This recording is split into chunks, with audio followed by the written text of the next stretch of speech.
અમુક પ્રજાતિ અમને એવી પણ મળી જતી હોય છે કે આખી બિઝનેસ રિલેટેડ ઇન્ફોર્મેશન શેર કરી દીધા પછી પણ એ લોકો એક જ વસ્તુ કહેતા હોય છે કે અમને શોર્ટમાં સમજાવી દો.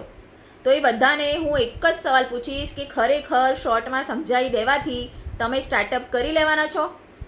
આજે કોઈ પણ ફિલ્ડ, કોઈ પણ ઇન્ડસ્ટ્રી, કોઈ પણ બિઝનેસ હોય એમાં તમે 2 મિનિટ, 5 મિનિટ, 10 મિનિટ સમજીને સ્ટાર્ટઅપ કરી લેવાના છો? એક સિમ્પલ વાત સમજીએ કે તમે તમારા છોકરાઓનું સ્કૂલમાં એડમિશન કરાવવા જાઓ છો તો એ સ્કૂલ વિશે બધી ઇન્ફોર્મેશન કાઢો છો કે નથી કાઢતા? કે સ્કૂલ કેવી છે, પ્રિન્સિપલ કેવા છે, સ્ટડી કેવી છે, બધું જાણો છો પછી જ એડમિશન કરાવો છો ને. તો અમારા તરફથી તમને જે બધી ડિટેલ શેર કરવામાં આવે છે એ બેઝિક ઇન્ફોર્મેશન છે, એ તમારા માટે જોવી ખૂબ જ જરૂરી છે. ઇન્સ્ટાગ્રામ પર ફોર્મ તમે ભર્યું છે, નીડ્સ તમને હોય છે પાર્ટ ટાઈમ વર્ક માટેની, તો જે ડિટેલ્સ તમને શેર કરવામાં આવી છે એ પહેલાં જુઓ, સમજો, અને એમના પછી કંઈ ખબર ના પડે તો સોલ્વ કરવાની રિસ્પોન્સિબિલિટી અમારી હોય છે. સો પ્લીઝ સમજો આ વાતને.